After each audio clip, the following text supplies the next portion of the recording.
Hello, and welcome to Benny's Alternate Universe. Today I'm wearing the goat hat because we are talking about one of the greatest of all time. In my opinion, I would say the greatest of all time hip-hop crew. Sorry, Beastie Boys, I love you, but it's all about that Wu-Tang. That Wu-Tang joint again. Oh yeah, again and again and again. I want to talk a little bit about my history and the history of Wu-Tang Clan before I get into this killer tape, Wu-Tang Killer Bees, The Swarm. First of all, I want to say that old school hip-hop tapes are extremely hard to find, and they're very valuable, in particular the Wu-Tang. When I was a kid, I had every Wu-Tang album on tape. But as I may have mentioned before, my original collection has been lost to the sands of time. Kicking myself because I can't really replace them. They're much too expensive. My Wu-Tang story begins with what, in my opinion, is the greatest Wu-Tang album and possibly the greatest New York City old school hip-hop album, Liquid Swords by the RZA the Genius. I do have a copy on cassette. Sadly, I don't have the cover, but I may still review it because it's just that good. A lot has been said about Liquid Swords, for sure. But for those who don't know, the Wu-Tang Clan is a group from Staten Island, NYC.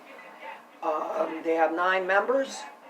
The RZA, the GZA, Old Dirty Bastard, Inspector Deck, and the Meth. Raekwon, Ghostface, Killa, Old Dirty Bastard, and Capadonna, but he's an auxiliary member. I'm forgetting one. Did I say Method Man? Anyway, they got a lot of dudes in there, and they're all phenomenal rappers. So yeah, when I was about 16, I guess, 95, I was getting a ride home from my job at Dunkin' Donuts, and I heard the song Fourth Chamber off of Liquid Swords, and it absolutely blew my mind. I picked up Liquid Swords shortly thereafter, and I became immersed in the world of the Wu-Tang Clan. A lot of people who are casual, I don't want to call them posers, but who are casual fans, hold up the Wu-Tang debut, Enter the 36 Chambers, as one of the greatest hip-hop albums of all time. I beg to differ. I would not even say this is one of the greatest Wu-Tang albums, far from it. The Wu-Tang Clan was so unique in their sound, their makeup. The makeup of the group, not their face paint, which was, they weren't doing that. But they had a lot of kung fu in there. They had a lot of numerology. They had 9, count them, 9 members. And when after the first album came out, they hit us off with wave after wave of solo albums, and many of these were greater than and classics in their own right, namely Liquid Swords, Ghostface Killa's Iron Man, Method Man's Tikal, Old Dirty Bastards, Return to the 36 Chambers. Even for me, RZA's Bobby Digital, Only Built for Cuban Links by Raekwon, and it just goes on and on. Sadly, after the so-called first wave of Wu-Tang albums, which was, I think, about 7 albums, it's interesting to note, too, that every first wave Wu-Tang solo album featured at some point almost, if not all, the members of Wu-Tang on it, and all of them were produced by the mastermind and one of the greatest hip-hop producers ever, the RZA. So, in many ways, the second Wu-Tang album, Wu-Tang Forever, which was a double album, was like the 8th Wu-Tang album. And they just came out guns blazing with so many great albums. Iron Man was in heavy rotation when I was in high school. Liquid Swords, of course, was in heavy, heavy rotation, still to this day. And all of these were produced by the RZA, so, you know, though the raps varied and the styles varied from album to album. They all featured that grimy, dissonant, bizarre Wu-Tang sound. So, anyways, as kids, we were fiends for the Wu-Tang. I was a fiend for Wu-Tang, and I was very surprised and delighted because back in those days, it was sort of the early days of the internet. It was not pre-internet. I'm in my bathroom, by the way, because this is where my boombox is located. And for me, hip-hop on the boombox is just the way to go. That's the way to, as Ghostface put it, stay true. And this is where my boombox is at, because I like to listen to my tapes while I'm getting ready in the morning, taking a shower and whatnot. And so that's how we're doing it. But anyways, back then, you know, if you wanted to find out some of the deeper stuff, like Inspector Deck's Uncontrolled Substance, you had to actually go to the record store and search through the tapes, which we would do quite often. And one day I saw this tape, sometime around 1998, RZA presents Wu-Tang Killa Bees The Swarm. And of course, I would buy anything and everything Wu-Tang, and I picked up this tape, and it turned out to be quite the banger. Years went by, 20 years. I lost all my Wu-Tang tapes, all my OG tapes, and I started to rebuild. And as I said, I was very sad that I could not get my Supreme Clientele and my Iron Man and my, you know, whatever, because they were just too damn expensive. Old school Wu-Tang tapes. Look it up on eBay, you tell me. I'm not made out of cream, you know. But I was able to pick up a copy somewhat reasonable. I mean, they weren't giving this one away, of The Swarm. And how cool was this? Because I haven't heard this in so long. I never had it on CD, only my original cassette. So The Swarm is a comp featuring various members of Wu-Tang and Wu-Tang affiliates. And 5 of the 15 tracks are produced by the RZA. And that RZA sound, man, it was just so addictive. Such an unusual sound. Right now we're hearing Cobra Clutch featuring one of my favorites, if not my favorite MC of the Wu-Tang Clan, Ghostface Killa. So animated, such wonderful vocabulary, just an amazing MC, and definitely a GOAT candidate for me for his album Iron Man, as well as his classic album Supreme Clientele, as well as his classic album Fish Scale, as well as his lesser known albums Bulletproof Wallets, Apollo Kids, just 12 Reasons to Die, just a great MC. Seen him a few times over the years. I saw him on 12 Reasons to Die tour with a full band, dressed in opera type suits. Ghost came out wearing an orange hoodie, and they crushed it at Toad's Place, New Haven, Connecticut.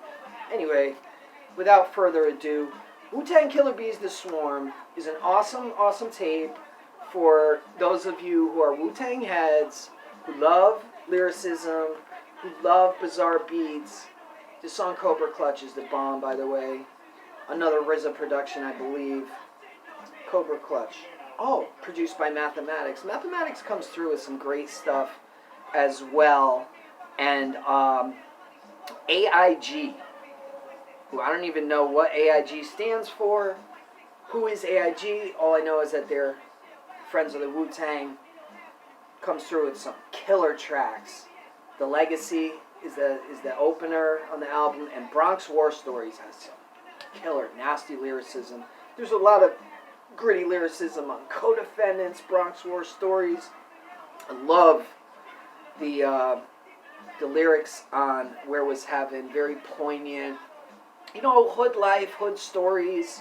I don't know. I've had my brushes with the hood life here and there. I'm not going to get into it in great detail, but I can dig it. So, if we go down track by track, there's a lot of samples about the dangers of Africanized killer bees, which is something that Wu-Tang identified with at the time. AIG kicks it off with The Legacy, Sons of Man, comes through on Concrete Jungle, a RZA production, RZA back on Co-Defendants. Love Co-Defendants. It's a story about two young brothers caught up in the game, and they're co-defendants and they're best friends. Inspected Deck, surprisingly, on track 4, came through pretty hard with SOS because he also produced this track. And I didn't know that Inspected Deck was such a good producer, but it's a banger on that one. Execute Them. Execute Them was rough. You know, sometimes RZA's style gets extremely bizarre, and Execute Them was one of those, which is sort of like a love and hate thing, because does it sound, is it the best track on the tape? No. Does it sound like none other? Absolutely. And that's what we love about the RZA. It's such an original. And then Bronx War Stories, as it says, just sick. And Justice for All is sick too. Here we got the RZA and Method Man coming through totally unhinged. Wild style on the rap. At first listen, and when I got this copy years later, I was asking myself, is this a freestyle? Because he's just going off, the RZA. And we also have one of my favorite Wu-Tang affiliates, which is Killa Army. Very underrated crew that I may do a review on, because I randomly came across a copy of Silent Weapons for Quiet Wars, which is another one that I used to have, and it's about at least $50 on cassette now. I found it for $1 at Savers. I don't usually do the reviews first thing in the morning. I got a lot of stuff to do today, but I'm digging this because I'm hyped up. I had my coffee, and I actually listened to this tape a lot. And Justice for All was another cool production from the RZA. Jumping into side 2, Punishment, Bastards, On the Strength. These are all fine tracks, quite enjoyable. But once we get to Cobra Clutch is sick. I love it, from Ghostface, old school. And then this track that we're hearing right now by somebody called Remedy, Never Again, is a real standout. It's all about the Holocaust. And very, very powerful verses on this one. Moving on, Where Was Heaven, another powerful track, poignant track, almost in the style of, for the Woo heads, All That I Got Is You, if you remember that one, or Tears. Follow that up with one of my favorite, probably my favorite RZA production on here, although there are quite a few nice, hard RZA productions. I love Injustice for All, but 97 Mentality. And 97 Mentality, Capadonna came through with my personal favorite lyric on this record, where he opens it up and says, "My devastating hot 97 mentality." For those of you who are from the New York tri-state area, remember, of course, hip-hop juggernaut Hot 97. That's what we used to listen to Funk Master Flex night and the Old School at noon. He kind of flips that. 1997, Hot 97, my devastating Hot 97 mentality keeps me on point for my 4-digit salary. Love that. Love that. That's grimy right there. If you're making 4 digits a year, life's rough. And it ends out with the Fatal Sting with the Black Knights of the North Star, who once again come through. So there's a lot of great stuff on here. Black Knights have a lot of skills. Definitely somebody that I want to follow up with and check out. And I just want to read this from the inside. Of course, a lot of the production is handled by the RZA, as well as Mathematics, AIG. But they give a nice little spiel here that kind of tells you what's up. And they say, only a few years ago, hip-hop purists may have felt superior listening to hardcore while their less enlightened companions snacked on commercial rap. As Shaolin research began to point out the overwhelming benefits of raw production, true hip-hop enthusiasts started turning back to traditional styles. Wu-Tang, in particular, has been shown to myriad beneficial effects, from warding off ignorance and poverty to reducing the risk of incarceration and death. As a result, this once arcane style, formerly consumed as an obligatory accompaniment to R&B, has taken the music industry by storm. Now the Wu-Tang cup runneth over into everything from fashion to multimedia. Try your hand at the following special blend. They just may be your flavor. We thank you for your support, and we are sure that this product will satisfy your taste. Well, you know what, Wu-Tang Clan, you done satisfied my taste. Once again, all praises due to the Wu-Tang. Killer tape. if you're a hip-hop head, if you like that grimy, gritty, East Coast Wu-Tang style, and you want to hear something you haven't heard, maybe you missed it in 98, it wasn't around for a long time, definitely recommend Wu-Tang Killer Bees The Swarm, featuring all new songs. And I got my ducks over here because this is where they reside when they're not working for me. So let's see here. Dang. I haven't used these ducks in so long. Is it heavy? Yup. That RZA production, like a ton of bricks. Is it fun? I think so. Just that Hot 97 line alone. Is it dirty? It's the Wu-Tang. Come on. Don't be silly. Is it smart? Again, the Wu is smart. Period. Great album cover? I don't know. Maybe not. It's straight. Looks like something you might pick up at the gas station, bootleg. Is it unique? Of course. That's why we love them, because they were so unique. Is it squeaky clean? No. No, it's not. That's not their trip. Is it literate? Yes.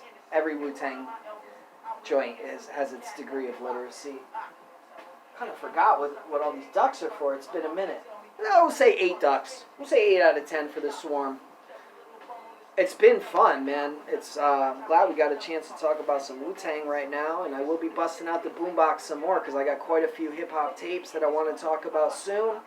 Hope everybody is having a wonderful day, and thank you for spending this period of time with me here in Benny's Alternate Universe.